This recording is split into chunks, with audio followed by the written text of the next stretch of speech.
Hace un par de sábados atrás, a los que estuvimos compartiendo una palabra especial acerca de la vida eterna. Y decíamos, voy a hacer un pequeño resumen porque quisiera enganchar la palabra de hoy con aquella dada hace 2 sábados atrás. En el libro de Eclesiastés, capítulo 3, verso 11, dice: Dios puso en el hombre el sentido de la inmortalidad. Y hablábamos de que el hombre tiene en su corazón ese anhelo, ese deseo de vivir para siempre. Y hacíamos algunos ejemplos, que no los voy a mencionar para no extenderme en la palabra de hoy. Y ese anhelo de permanecer para siempre fue puesto en el corazón del hombre porque nosotros fuimos creados a imagen de Dios. Entonces, una de las características especiales de Dios es que Él es eterno y es desde siempre y para siempre y siempre, dice la palabra de Dios. Y como nosotros fuimos hechos a su imagen, también fuimos creados para permanecer para siempre, ya no aquí en la tierra, sino en el cielo, en su presencia, que es nuestro futuro de vida eterna. Y terminábamos el mensaje acerca de este tema hablando de lo importante, de lo imperativo que es comenzar a vivir en este tiempo, preparándonos para aquel tiempo. Jesús pone muchos ejemplos acerca del reino de los cielos, y justamente antes del pasaje que mencionábamos la vez pasada, Él viene hablando acerca de la perla perdida, acerca de las 10 vírgenes que esperaban la venida del esposo, etcétera, etcétera, etcétera, todo preparándose para el tiempo del fin, para cuando llegara el momento de comenzar esa vida en nuestro hogar. Porque siempre hablamos de aquí somos simplemente peregrinos, que estamos de paso por esta tierra. Y decía yo, hablábamos de la importancia de invertir en nuestra verdadera identidad, que es la verdadera identidad que Dios nos dio para vida eterna. Y que es necesario invertir nuestro tiempo, nuestro esfuerzo, nuestro dinero en la propagación del reino de los cielos. Eso lo dijo Jesucristo. Ese fue el gran mandamiento para nosotros. Jonatán el domingo pasado hablaba de invertir nuestro tiempo en adorar al Rey de Reyes, en invertir nuestro tiempo de adoración, despegándonos un poco de una cantidad de realidades de este mundo que nos mantienen concentrados, preocupados y muchas veces en discusiones vanas. Así que tomando esto en cuenta, como diría mi abuela, si no haces esto, el diablo te va a agarrar de las patas. Así me decía ella, no, pobrecita. Yo quisiera que hablemos acerca del tema de hoy. Yo le decía que puede ser un poco controversial cuando hablamos de salvación, que todos aquellos que fuimos redimidos por la sangre del Cordero y sellados por el Espíritu Santo, tenemos asegurada nuestra vida eterna. Y esto es así y no cambia. ¿Amén? Bien. Entonces, teniendo este saber previo y equiparando e igualando nuestro conocimiento, arrancamos de ahí. En esta tierra, en estos tiempos donde vivimos, siempre vivimos dando exámenes, ¿verdad? Cada uno en su tema. Si no, me lo podrán decir aquellos que están estudiando. En el secundario, en la primaria, en los terciarios, en la universidad, preparando, todo el mundo está preparando exámenes, ¿verdad? Rindiendo parciales, rindiendo exámenes finales, a ver si pueden mantener esa materia. En fin, ustedes conocen el tema. Pero todos de alguna manera vivimos dando exámenes. Esto que yo estoy haciendo es dar un examen, porque me he tenido que preparar mucho, estudiar, dejar horas de descanso, de sueño, buscando, escudriñando para presentar esta palabra. Uno cuando va a dar un trabajo, ¿verdad?, delante de un cliente, aquellos que trabajan por su cuenta, aquellos que están trabajando en relación de dependencia, siempre están rindiendo examen delante de sus superiores para tener la permanencia. En fin, en todo lo que vivimos damos exámenes. En algunos casos si salimos mal, podemos volver a dar el examen, ¿verdad? Tienen recuperatorios y demás, la pueden rendir varias veces. De hecho, algunos estudiantes juegan con eso. Le dicen, ¿verdad? No voy a estudiar, total, tengo otra oportunidad, y si salgo mal tengo otra, etc.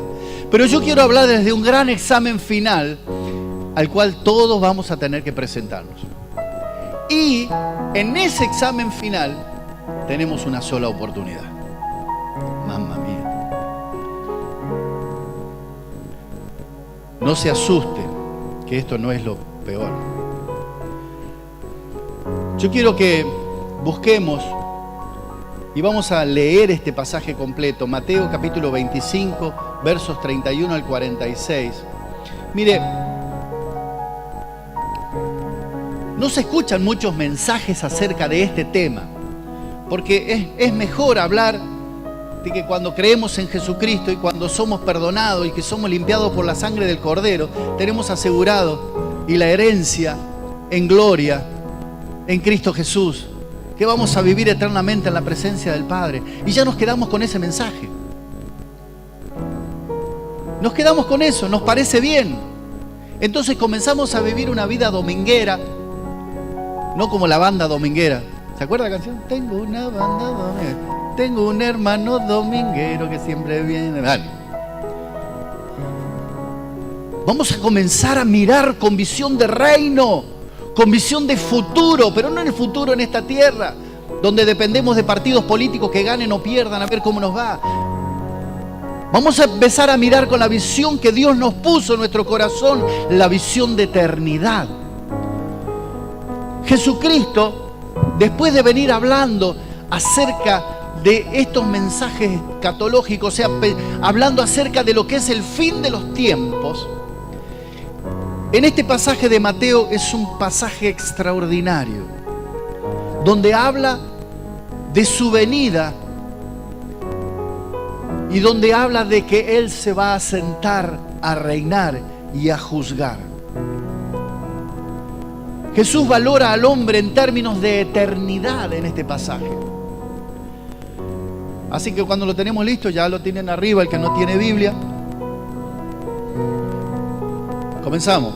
Pero cuando el Hijo del Hombre venga en su gloria y todos los ángeles con Él, entonces Él se sentará en su trono, en el trono de su gloria. Y serán reunidas delante de Él todas las naciones y separará a unos de otros como el pastor separa las ovejas de los cabritos. Y pondrá a las ovejas a su derecha y los cabritos a la izquierda. Entonces el rey dirá a los de su derecha: vengan, benditos de mi Padre, hereden el reino preparado para ustedes desde la fundación del mundo.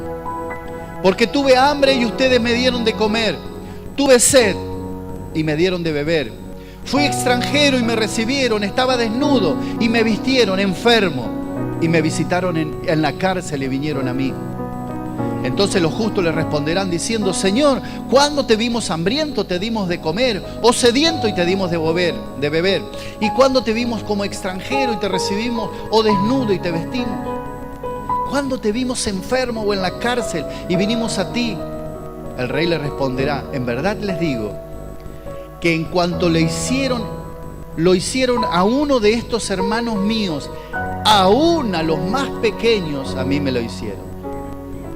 Entonces dirá también a los de su izquierda: apártense de mí, malditos, al fuego eterno que ha sido preparado para el diablo y sus ángeles. Porque tuve hambre y ustedes no me dieron de comer, tuve sed y no me dieron de beber, fui extranjero y no me recibieron, estaba desnudo y no me vistieron, enfermo y en la cárcel y no me visitaron. Entonces ellos también responderán: Señor, ¿cuándo te vimos hambriento, sediento, o como extranjero, desnudo, o enfermo, o en la cárcel, y no te servimos? Él entonces le responderá: en verdad les digo que en cuanto ustedes no lo hicieron a uno de los pequeños de esto, a uno de los más pequeños de esto, tampoco a mí me lo hicieron. Estos irán al castigo eterno, pero los justos a la vida eterna.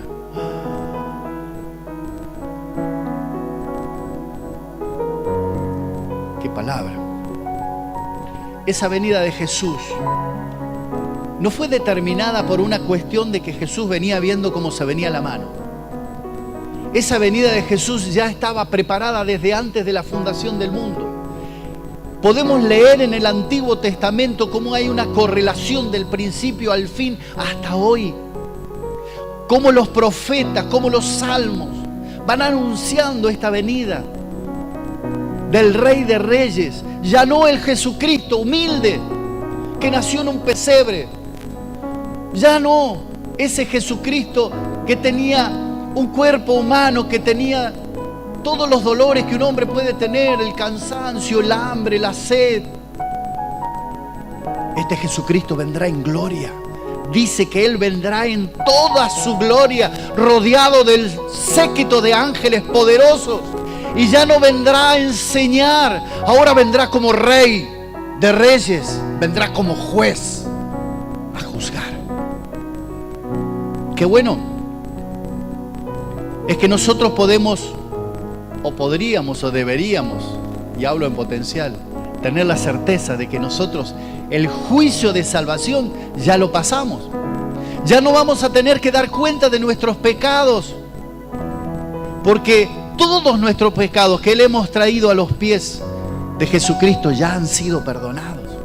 Hemos sido limpiados por la sangre del Cordero. Pero Jesucristo dice que aún en la iglesia, en el pueblo, crecerá junto el trigo y la cizaña. El pastor hablaba la vez pasada, el trigo, ustedes conocen cómo es la plantita, la semilla de un trigo, ¿verdad? Que la espiga. Esto es una cosita gordita llenita de granitos de trigo. Y antes se sacudía, se caían los granos y se cosechaba. Y la cizaña es muy parecido al trigo, pero es más alto, crece derechito, porque sus granos son muy livianos. Y por eso se puede identificar el trigo de la cizaña, pero no se puede cortar, porque cortando eso se puede cortar el trigo. Entonces hay que esperar al final de la cosecha. Y Jesús dice, en el final se separará el trigo y la cizaña. Él en este caso dice las ovejas de los cabritos, que para el caso es lo mismo. ¿Por qué hago esta salvedad? Porque muchas veces, aún dentro de las iglesias, aún dentro del pueblo, habrá cizaña, habrá cabritos en lugar de ovejas. Algunos que parecerán ser redimidos, que vivirán mezclados dentro de los redimidos, se llamarán hijos de Dios. Pero en este día del juicio, toda verdad será exhibida. No sabemos cuándo va a ser ese día. Nosotros no tenemos una fecha en el calendario para decir. Yo he escuchado a varios predicadores y anunciadores que la venida de Jesucristo, por las características que se están viendo, va a ser en tal año. Jesucristo dice que Él vendrá como ladrón en la noche. O sea que puede venir esta noche o mañana a la mañana, de repente, cuando menos lo esperemos. Es por eso que tenemos que estar listos. Es por eso que el mensaje del sábado anterior apuntaba que tenemos que estar preparándonos día a día, viviendo cada día como el último, pensando que esta noche, hoy, es el día que Jesucristo viene a redimir a los suyos. Pero muchas veces vivimos tan mezclados en este mundo, vivimos tan parecido a la gente de este mundo, que no podemos ser identificados como cristianos. Es necesario que vivamos identificados. Nosotros somos diferentes. Jonatán cantaba una canción recién que me estremecía cuando la pensaba. Somos real sacerdocio, nación santa, escogidos para anunciar las virtudes de aquel que nos sacó de la muerte y nos llevó a su luz admirable. Pero seguimos viviendo como mendigos. Hay un bajón económico, ay, no sé qué va a pasar, si pierdo el trabajo, si voy a tener para comer, si Jehová mi pastor, nada me faltará. Tengo que identificarme como una oveja de ese pastor. Es el tiempo del fin. Ahora, la pregunta es, ¿quiénes van a participar de este examen? Si estoy hablando que los redimidos ya fueron salvos, no tendrán que asistir al juicio por salvación. Dice Jesucristo que a este juicio van a asistir todos los hombres, todos los hombres. Acá no va a haber nadie que diga, no, él no bajó al recinto, el diputado fulano, el hombre. Acá van a bajar todos. Acá vamos a estar nosotros mirándolo a los impíos, decir, vení acá que te van a juzgar. Pero Jesús nos va a decir, sentate acá al lado mío porque vos también te voy a juzgar. ¿No vio cuando papá lo retaba a uno de los hermanos y uno también se había mandado? Fulano, vení para acá. Y nosotros nos sentamos, lo agarró a este. Vos quedate acá que con vos voy a hablar después. Más o menos. De acá no se salva nadie. Hermano, de acá no nos va a salvar, no nos vamos a salvar nadie. Lo bueno es que podemos ser salvos. Podemos vivir eternamente, pero vamos a tener que dar cuenta de nuestras obras. ¿Y cuál va a ser la pregunta del examen? ¿Cuál va a ser el tema central o por qué ley vamos a ser juzgados? Aquellos que están cercanos a la justicia, abogados, aquellos que trabajan en un estudio o aquellos que han tenido que participar de alguna manera en algún juicio, o los que lo seguimos por televisión, ¿verdad? Sabemos que hay jueces, abogados, fiscales. Acá va a haber un juez y nosotros. Hasta ahora, delante de Dios, nosotros tenemos abogado, dice la palabra de Dios, que es Jesucristo. Él es abogado nuestro por nuestros pecados. Porque si Él nos limpió con su sangre derramada en la cruz, nadie nos va a poder acusar. Ya fuimos limpios por Él. Pero en este juicio, Él va a ser el juez. ¿Y por qué ley vamos a ser juzgados? Por la ley del amor. Jesucristo, cuando habló de los mandamientos, digamos que resumió toda la ley y los profetas en dos mandamientos fundamentales. El primero, amarás a tu Dios con todo tu corazón, al Señor tu Dios con todo tu corazón, tu mente, tu alma, tu fuerza. Y esto le agrego yo, Evangelio según San Eduardo. Con toda tu plata, con todo tu esfuerzo, con toda tu palabra, con todo tu testimonio, con eso amarás a tu Dios. Y en segundo lugar, es muy parecido, dice Jesús. Ojo, este segundo mandamiento es muy parecido al primero. Amarás a tu prójimo como a ti mismo. De la misma manera que yo amo a Dios, tengo que amarme y amar a mi prójimo. Por esa ley vamos a ser juzgados. Entonces Jesús pone como ejemplo algunos puntos fundamentales. Entonces dice, en un momento separa a las ovejas y le dice, ustedes son mis ovejas. El Padre los ha bendecido, pasen acá, benditos de mi Padre. ¿Y quiénes tendrán el derecho de pasar a ese lugar? Porque tuve hambre y me diste de comer, tuve sed, me diste de beber, tuve frío, me vestiste, estuve enfermo, me visitaste en la cárcel, fui peregrino y me hospedaste. No fue en ese orden. Y entonces nosotros empezamos a analizar estos ítems y rápidamente en nuestra cabeza viene la imagen de lo que dice Juan en su carta hablando acerca del amor. Porque el que no ama no ha conocido a Dios, porque Dios es amor. Entonces vamos a ser juzgados por la misma esencia de lo que Dios es. Si nosotros fuimos hechos a su imagen, tenemos en nuestra esencia el amor de Dios como parte integral de nuestro ADN. Y el que no actúa con amor no es de Dios. ¿Me estoy explicando? No los estoy retando, así lo recibí, hermano, así se lo largo. Ojalá que les llegue al corazón. El amor que nosotros recibimos de Dios para redención y el amor que recibimos de parte de Él cuando nos da misericordia cada día es el amor que nosotros tenemos que manifestar al otro, aún al más pequeño. Yo estuve estudiando mucho este tema acerca de las traducciones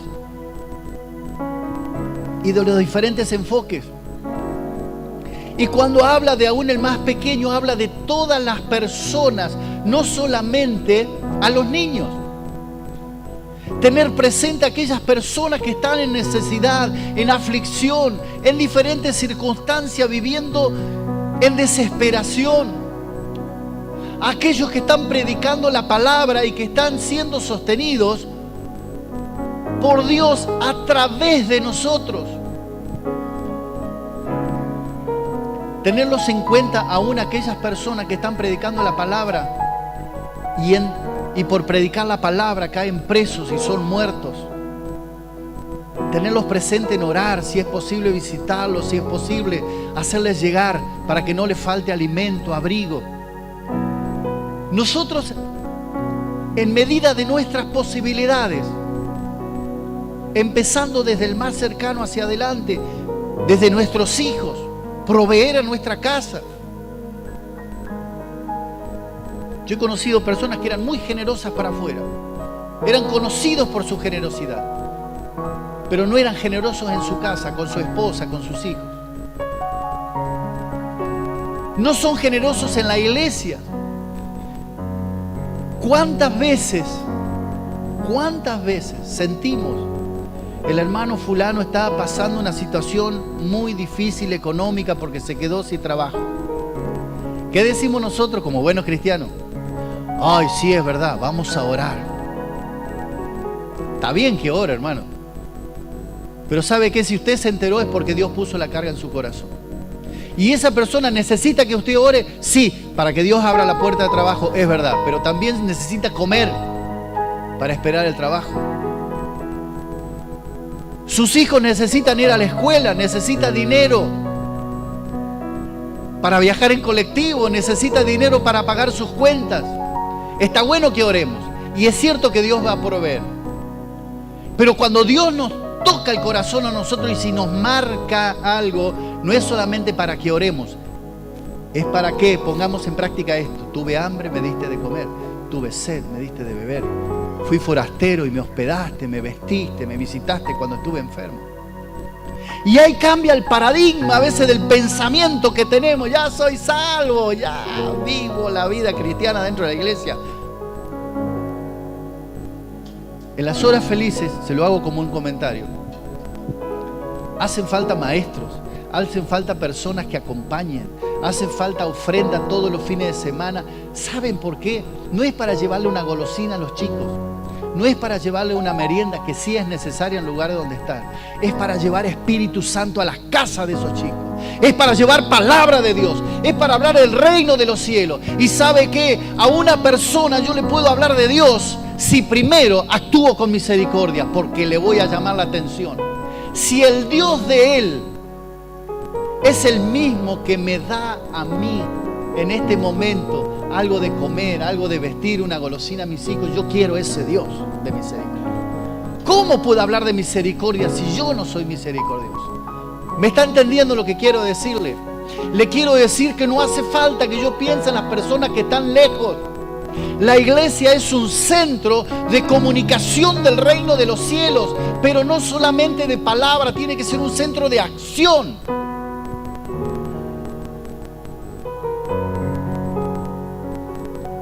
En Efesios hay muy interesante en el capítulo 2 de Efesios. Qué bárbaro este Pablo, digo yo. No ese Pablo, este Pablo. El Pablo que presentó a su hija hoy, no. Fíjense, en Efesios capítulo 2, verso 8 dice: porque por gracia habéis sido salvados mediante la fe. Esto no procede de vosotros, sino que es un regalo de Dios. Y nosotros decimos amén, aleluya, gloria a Dios, porque es verdad, es así, porque por creer somos salvos.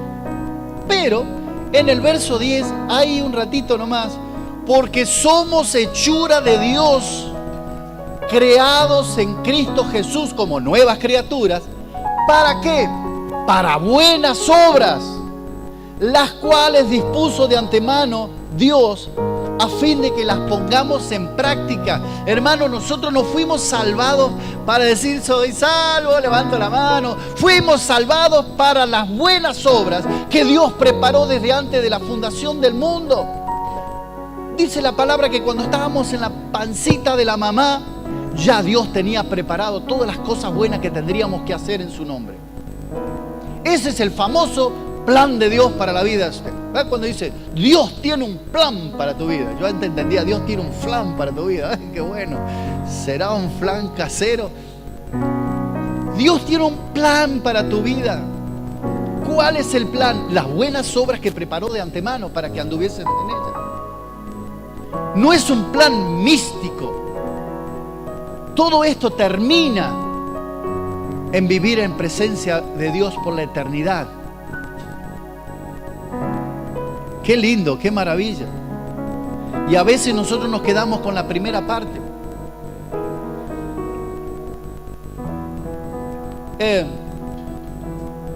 Aquí cuando habla de las ovejas y los cabritos, en esa época, si nos ponemos a contextualizar cómo se vivía, ellos sabían muy bien lo que eran las ovejas y los cabritos. Los pastores llevaban de día a todas juntas, a todos juntos, ¿verdad?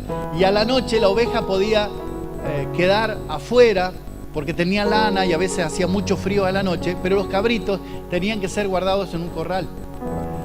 Y sabía que unos daban una cosa y los otros daban otra. Entonces conocía bien lo que era al final separar las ovejas de los cabritos.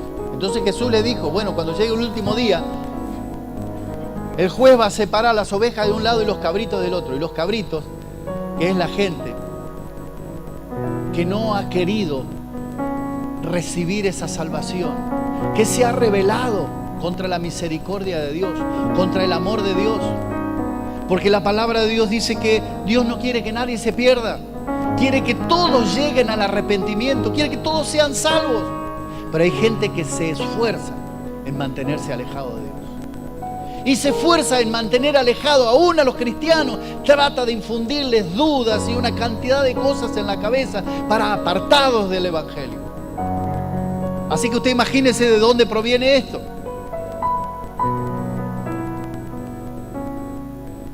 Muchas veces desde este lugar hemos hablado, y todos hemos hablado acerca de dar frutos. Y a veces queda la imagen, ¿no? Fuimos creados para dar muchos frutos. Yo cuando recién era nuevo me decían eso y yo pensaba un árbol. ¿Qué tengo que dar? Manzana, peras, ¿qué es lo que se espera? Que ponga una verdulería, no sé.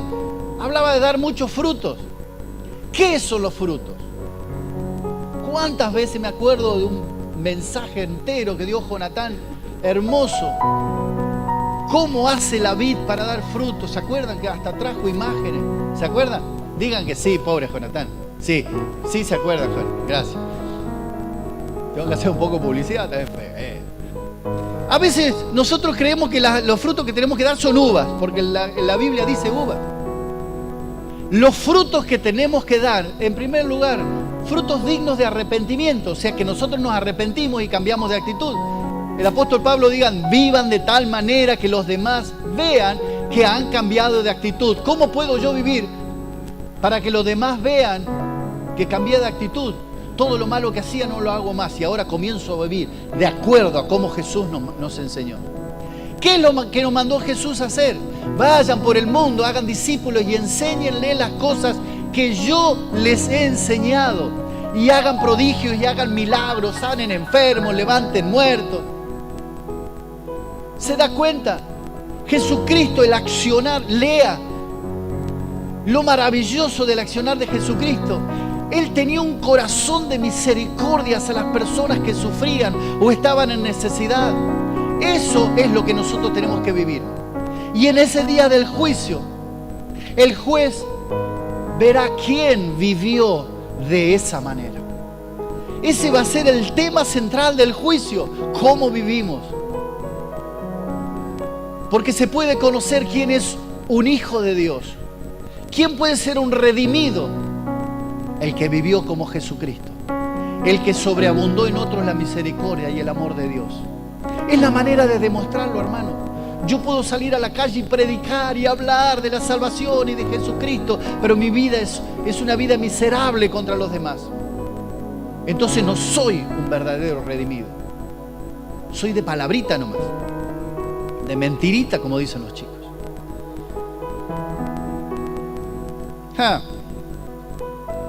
¿Está asustado? No, ¿verdad? Uno asegúrese, hermano, esta palabra que hoy recibe, yo la recibí hace un tiempo. Empecé a leerla y empecé a mirarme a mí mismo, cómo era mi vida respecto a la misericordia. Cómo actuaba yo con las personas, cómo era mi carácter. Ustedes no digan nada. ¿Cómo es mi carácter? Parezco dulce, ¿no? No. Me acuerdo cuando yo trabajaba en Santiago, en el Chaco. Un día uno había sacado unos hermosos caramelos, esos gomitas, que son dulces o de menta, así, esos triangulares que venían. Le había cortado adentro y le había puesto pimienta. Y yo caía en la trampa y me los mastiqué. Parecían dulces, pero adentro eran fuego. Así parecemos muchos cristianos. Parecemos caramelitos de menta dulce, pero cuando se nos acercan, picamos, quemamos.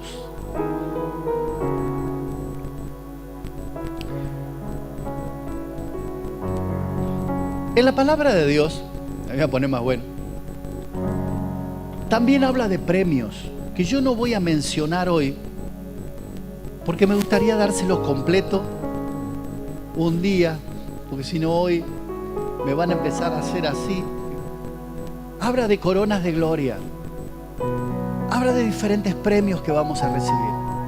O sea, por ahí todos seamos redimidos, pero cada uno se le pagará de acuerdo a las obras que hizo. ¿Cómo cumplió el plan de Dios en su vida? Porque ¿no se preguntó usted alguna vez? ¿Será lo mismo aquel que dio su vida por el Evangelio que aquel que asistió todos los domingos al templo y vivió misericordiosamente, pero hasta ahícito? ¿Es salvo? ¿En la eternidad será lo mismo? La palabra hace alguna diferencia, habla de diferentes premios. Yo no voy a hablar de eso. En el libro de Daniel detalla perfectamente este juicio. En Apocalipsis hace un detalle muy interesante que yo le voy a recomendar que usted lo lea en su casa. No lo voy a leer ahora para que no se nos haga muy largo, pero es muy lindo el capítulo 20, desde el verso 11 hasta el 15 particularmente, pero puede leer un poco más adelante, donde habla acerca de este juicio, cómo va a ser. Desde el capítulo 19 habla de la bestia y usted dirá, ay, habla de mi marido. No, de otra bestia. No siempre somos los únicos, ¿vio? Pero es cuando en el libro de Apocalipsis empieza a describir, nos da miedo. Pero nosotros no tenemos que detener, no tenemos que temer de nada. Porque si nosotros somos redimidos, vamos a ser cuidados en todo tiempo. Cuando leemos el libro, vemos. Nosotros vamos a ser preservados en todo momento. Pero aquí habla de este juicio y habla de lo que Jesucristo estaba hablando mucho tiempo antes, quizás unos 100 años, 70 años, antes de que se escribiera el libro de Apocalipsis. Él ya decía de ese juicio. Daniel ya hablaba, el profeta Daniel, muchos años, como 600, 700 años antes, hablaba de ese juicio que Jesucristo mencionaba. O sea, esto ya estaba preparado. Lo que va a suceder en el juicio ya estaba preparado. Esto es una alerta que Jesús da y dice, hermanos, yo quiero que ustedes, el apóstol Pablo dice a los judíos y a los no judíos, o sea, nosotros, estén en ese lugar. Es por eso todas estas recomendaciones. No es muy cómodo pararse adelante y hablar acerca de un juicio donde vamos a tener que estar todos presentes. Es más lindo hablar de la salvación, pero es necesario, hermanos, con amor se los digo, que pensemos, que empecemos a vivir con mentalidad de vida eterna, que comencemos a vivir una vida gloriosa por la gloria que vamos a ser coherederos en Cristo Jesús. No sé si me explico. Quiero tomar de todos los pasajes que yo vi. En el libro de Romanos capítulo 2, versos 5 al 11, dice, se lo leo de corrido: pero por tu dureza y por tu corazón no arrepentido, atesoras para ti mismo ira para el día de la ira y de la revelación del justo juicio de Dios, el cual pagará a cada uno conforme a sus obras. ¿Conforme a qué? No dice acá cuántas veces fueron a la iglesia, cuántas veces levantaron la mano en adoración. Dice, pagará conforme a sus obras. Vida eterna, lo que preservando en hacer el bien, buscan gloria, honra e inmortalidad. Pero ira y enojo a los que son contenciosos y no obedecen a la verdad, sino que obedecen a la injusticia. Tribulación y angustia sobre todo ser humano que hace lo malo, sobre el judío en primer lugar y también sobre el griego. En cambio, hermanos, acá nos junta a nosotros gloria, honra y paz a todo el que hace lo bueno, al judío en primer lugar y también al griego, porque para Dios no hay acepción de persona. Mire, cuando Jesús le dice, y les dirá el rey, pasen acá, benditos de mi Padre. ¿Usted se ve en esa imagen cuando Jesús diga, pasen? A ver, todos los miembros de la iglesia Penel, pasen, benditos de mi Padre. ¿Cuántas veces hemos recibido esa palabra, que Dios te bendiga, que Dios te bendiga, te guarde? ¿Cuántas veces el pastor nos despide con esa oración sacerdotal, que Dios te bendiga y te guarde y que haga resplandecer tu rostro? ¿Verdad? Pero usted imagínense el momento cuando la bendición venga directamente de Dios y diga, vengan los que fueron bendecidos por mí. ¡Qué maravilloso! Es indescriptible ese. Dios nos creó para que seamos herederos en gloria. Para eso fuimos creados. Nosotros aspiramos pasar ese examen. Y es necesario que empecemos a rever nuestro corazón, rever nuestra vida. En ese examen final ya no tenemos opción, no hay recuperatorio. Yo estoy seguro que la gran mayoría son redimidos. Somos redimidos, o sea, nos anotamos, pastores, por la duda. Yo soy redimido por la sangre del Cordero. Y sé que en las iglesias en general, en el pueblo de Dios, en todas, también hay cizaña. Hay espías del diablo también. Pero yo creo que ustedes, mis hermanos, son redimidos. Y vamos a ser juzgados por nuestras obras. Es bueno pensar en esto, lo que dice Efesios capítulo 2, verso 10. Vamos a ser juzgados por nuestras obras. Empiece a vivir una vida como hijo del reino. Empiece a vivir una vida con mentalidad sobrenatural, que se extiende a lo natural. Una vida mirando a los demás como aquel que tiene vida eterna. Yo soy eterno. Yo soy eterno. Pero tengo que vivir como eso. Hoy de mañana temprano, cuando estaba orando y preparando esta palabra, veía dos cosas. Una, que Jesús en Mateo 5:16 dice, Jesús, para que vean vuestras buenas obras y glorifiquen a vuestro Padre que está en los cielos. Queremos que la gente adore y alabe a Dios, entonces ellos tienen que ver en nosotros nuestras buenas obras. Que la gente que nos conoce dice, esa persona, ese hombre, esa mujer, ese joven, esa jovené, le jovené, no sé cómo se dice. No lo discrimino, no sé cómo le digo. Los jóvenes y las jóvenes. Para que vea que somos diferentes. Que nos señalen y digan, este es diferente. Que no digan, es un hipócrita. Que diga, somos diferentes. Yo quiero lo que Él tiene. ¿Sabe lo que leí después? Un mensaje que compartió el pastor hoy de mañana temprano en el grupo de la iglesia.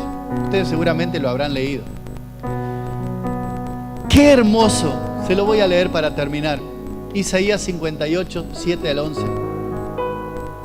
¿No es acaso el ayuno compartir tu pan con el hambriento y dar refugio a los pobres sin techo?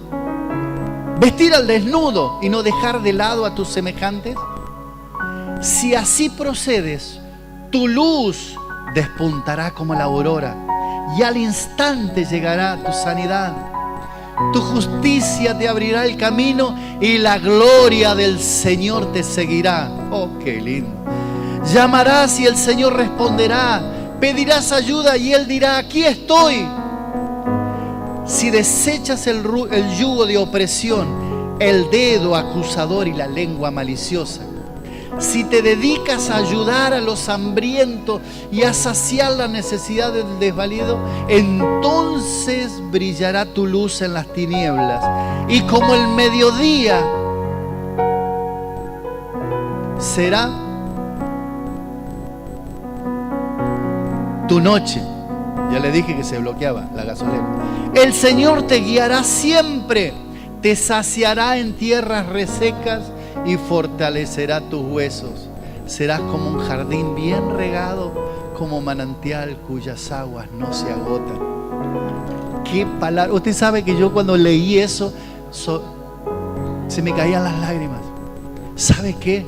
El Señor me estaba confirmando a mí esta palabra en el corazón. Hoy de mañana me lo hubiese confirmado el miércoles, venía más tranquilo.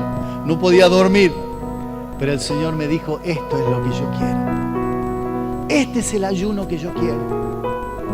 Esto es. No quiero otra cosa. Por esto van a ser juzgados. Esto es. Pero también por esto vas a ser bendecido ahora. Vas a pasar por desiertos, por tierras resecas. Y Él va a fortalecer tus huesos y te va a plantar como un jardín bien regado, como un manantial de aguas que nunca se agotan. Hermanos, yo voy a orar.